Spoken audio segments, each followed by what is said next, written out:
మన ప్రభువును రక్షకుడైన యేసుక్రీస్తు సర్వశక్తిగల నామంలో లైఫ్ చర్చ్ వైజాగ్ నుండి మీకు శుభములు. అనుదినము ఈ హోప్ ఫర్ టుడే వాక్య ధ్యానాలను ప్రార్థనాపూర్వకంగా మీ ముందుకు తీసుకొని రావడానికి దేవుడు మాకు చూపుచున్న కృపను బట్టి దేవాది దేవుని ఎంతగానో స్తుతిస్తూ ఉన్నాను. మీరు కూడా క్రమం తప్పకుండా ఈ వాక్య ధ్యానాలను అనుసరిస్తూ మీరు ఆత్మీయాభివృద్ధి పొందుతున్నారని నమ్మి దేవుని స్తుతిస్తున్నాను. నిర్గమకాండం 15వ అధ్యాయం 2వ వచనం. యెహోవాయే నా బలము, నా గానము, ఆయన నాకు రక్షణయు ఆయను. ఆయన నా దేవుడు, ఆయనను వర్ణించెదను. ఆయన నా పితరుల దేవుడు, ఆయన మహిమ నుతించెదను. నేను మొదటి లైనే తీసుకుంటున్నాను. అందులో ముఖ్యంగా యెహోవాయే నా బలము అనే మాటను తీసుకుంటున్నాను.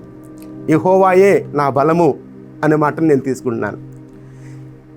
ఈ మాటలు లేకపోతే ఈ మాటలు ఎప్పుడు రాస్తున్నాడు అని మనం చూస్తే, ఈ మాటల సందర్భాన్ని మనం గమనిస్తే, ఐగుప్తు నుండి బయటకు నిర్గమము జరిగిన తరువాత, అనగా ఎర్ర సముద్రము చీల్చబడి బయటకు వచ్చిన తరువాత, దేవుని యొక్క శక్తిని, దేవుని యొక్క శక్తి ప్రభావాన్ని అనుభవించిన తరువాత మోషే మాట్లాడుతున్న మాట యెహోవాయే నా బలము అని. అంతకుముందు అధ్యాయాల్లో మోషేను దేవుడు పిలుచుకుంటున్నప్పుడు, నాకు నాలుక మాంద్యం ఉన్నది దేవా, నాకు శక్తి చాలదు ప్రభా, లేకపోతే నేను చాలా ఇనాడిక్వేట్ ప్రభా అని చెప్పి దేవుని సన్నిధిలో పలు సందర్భాల్లో తన చాలని స్థితిని దేవుని సన్నిధిలో తెలియచెప్పిన సందర్భాలు ఉన్నాయి. దేవుడు పిలిచి లేకపోతే దేవుడు మాట్లాడుతున్న సందర్భంలో, ఒక సందర్భంలో అయ్యో ప్రభా నేను కాదు, మరొకరు చూసుకో అన్నట్లుగా మోషే చెప్పిన సందర్భం ఉంది. మోషే చాలని స్థితిలో ఉన్నాడు. చాలా ఇనాడిక్వసీని దేవుని సన్నిధిలో తెలియచేస్తున్నాడు. ఆ సందర్భం అంతా లేకపోతే ఆ పరిస్థితి అంతా దాటి వచ్చిన తర్వాత, ఎర్ర సముద్రము దాటిన తర్వాత ఇప్పుడు మోషే అంటున్నాడు యెహోవాయే నా బలము అంటున్నాడు. ఒకప్పుడు నేను చాలా ఇనాడిక్వేట్గా ఉన్నాను, అనగా చాలని వాడిగా, లేకపోతే శక్తిహీనుడిగా ఉన్నాను, లేకపోతే చాలని స్థితిలో ఉన్నాను. ఇప్పుడు ఈ కార్యము జరిగిన తరువాత, అనగా ఎర్ర సముద్రము దాటి బయటకు వచ్చిన తర్వాత, ఈ కార్యం అంతా జరిగించింది ఎవరు అని అంటే, నేను చాలని వాడిని కావచ్చు, అవును, కానీ ఈ స్థితిలో నేను ఉన్నప్పటికీ దేవుడు నన్ను బలపరిచి ఈ కార్యం జరిగించుకున్నాడు.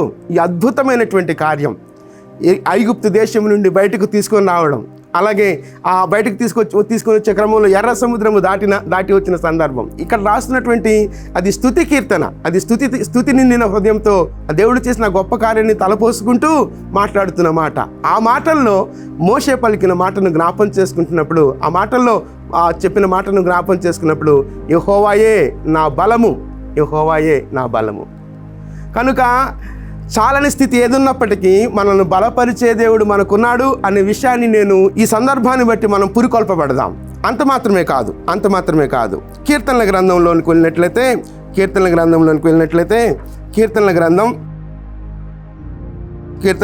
18వ కీర్తన 32వ వచనం. కీర్తనల గ్రంథం 18వ కీర్తన 32వ వచనం మొదటి లైన్ నేను చదువుతున్నాను. మొదటి లైన్, నాకు బలము ధరింపచేయువాడు ఆయనే. ఈ మాట చెప్తుంది ఎవరు అని అంటే దావీదు చెప్తున్నాడు. సౌలు చేతిలో నుండి, శత్రువుల చేతిలో నుండి తప్పింపబడిన తరువాత దావీదు పలుకుతున్న మాట ఏంటంటే, నాకు బలము ధరింపచేయువాడు ఆయనే. ఈ ధరింపచేయడం అన్నప్పుడు ఎక్విప్ అంటే సమయానుకూలంగా నన్ను బలపరచువాడు ఆయనే, నాకు బలము ధరింపచేయువాడు ఆయనే అంటున్నాడు. ఈ మాట దావీదు పలుకుతున్నాడు. ఆ ముందు చదివినటువంటి మాట, నిర్గమకాండంలో చెప్పిన మాట మోషే అంటున్నాడు. ఈ రెండు సందర్భాలను మనం జ్ఞాపం చేసుకున్నప్పుడు, ఈ రెండు సందర్భాల గురించి మనం ఆలోచిస్తున్నప్పుడు, దేవుని సన్నిధిలో మోషే అన్న మాట యెహోవాయే నా బలము అని చెప్తున్నాడు మోషే. దావీదు అంటున్నాడు తన శ్రమలలో, తన ఇబ్బందులలో, తన ఇరుకులలో నుండి, శత్రువుల బారి నుండి, సౌలు బారి నుండి తప్పింపబడిన తరువాత అంటున్నాడు నాకు బలము ధరింపచేయువాడు ఆయనే అంటున్నాడు. అపోస్తలుడైన పౌలు అంటున్నాడు నన్ను బలపరచువాని యందే నేను సమస్తము చేయగలను అంటున్నాడు. ఈ సమయంలో మనం ఆలోచిద్దాం, ఏ పరిస్థితులలో, ఏ స్థితిగతులలో మనం ఉన్నామో, చాలని స్థితిలో, బలము చాలని స్థితిలో, శక్తిహీనులముగా ఉన్నాము. ఇదిగో దేవుని వాక్యాన్ని బట్టి మనం పురికొల్పబడదాం. యెహోవాయే నా బలము అన్నటువంటి మోషే మాటను స్వీకరిద్దాం. దేవా, నీవే నా బలము, నీవు నన్ను బలపరచగా నేను కార్యాలు నిర్వర్తిస్తాను ప్రభువా, నీవు నాకు బలము ధరింపచేయువాడవు అని దావీదు పలికిన మాట నిజమే ప్రభువా. సమయానుకూలంగా నన్ను బలపరిచే దేవుడవు, నాకు బలము ధరింపచేయువాడవు నీవే. నీవు నాకు బలము ధరింపచేయగా నేను కార్యాలను నెరవేరుస్తాను ప్రభువా. నన్ను బలపరచువాని అందే నేను సమస్తము చేయగలను అని అపోస్తుడైన పౌలు పలికిన మాటను కూడా జ్ఞాపం చేస్తూ ఉన్నాను. కనుక ఈ సందర్భాలను మనం ఆలోచిస్తున్నప్పుడు నీ శక్తిహీనత ఏదైనప్పటికీ ఆయన బలపరచు దేవుడు. అయితే దేవా, నీ బలము నాకు కావాలి ప్రభువా. నీ సన్నిధిలో నేను చేరి నన్ను బలపరచు ప్రభువా, నన్ను బలపరచుటను బట్టి నేను కార్యాలు నిర్వర్తిస్తాను ప్రభువా అని ఆయన బలాన్ని మనం కోరుకున్నట్లయితే ఆయన బలపరిచే దేవుడు.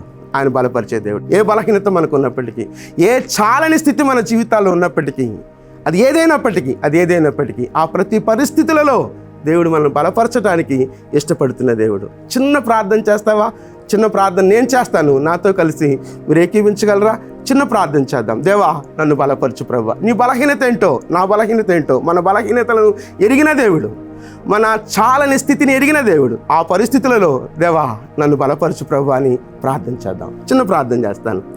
కృపగలిగిన దేవా, దయగలిగిన మా తండ్రి, మీ ఘననామానికి వందనాలు, స్తుతులు, స్తోత్రాలు చెల్లిస్తున్నాం. యెహోవాయే నా బలము, నాకు బలము ధరింపచేయువాడు ఆయనే. ఈ మాటలను జ్ఞాపం చేసుకుంటున్నాం. నన్ను బలపరచువాని అందే నేను సమస్తము చేయగలను అని భక్తుడు పలికిన మాటను జ్ఞాపం చేసుకుంటున్నాం. నిజమే ప్రభువా, ఆయా సందర్భాలలో మా జీవితాలలో చాలని స్థితిని బట్టి ఆగిపోయిన పరిస్థితులు చాలా ఉన్నాయి ప్రభువా. నా దేవా, ఇదిగో ఈ సమయంలో మీ బలానికై మీ సన్నిధిలో ప్రాధేయపడుతున్నాం ప్రభువా. మమ్మలను బలపరచండి. ఏ పనులైతే మేము నిర్వర్తించాలో ఆ పనుల నిర్వహణ కొరకై మమ్మల్ని సిద్ధపరచండి. నన్ను బలపరచువాని అందే నేను సమస్తము చేయగలను అన్న మాటను జ్ఞాపం చేసుకుంటున్నాం. మీరు మమ్మల్ని బలపరిచి మా ద్వారా మీ కార్యాలు నిర్వహించుకోమని ప్రాధేయపడుతూ మీ కృపా హస్తాల్లోనికి మమ్మలను మేముగా సమర్పించుకుంటూ యేసుక్రీస్తు సర్వశక్తి గల నామములో ప్రార్థించి స్తుతించి వేడుకొంచున్నాం తండ్రి. ఆమేన్, ఆమేన్. ప్రభు నిత్యము మనల్ని బలపరిచి నడిపించునుగాక. ఆమేన్.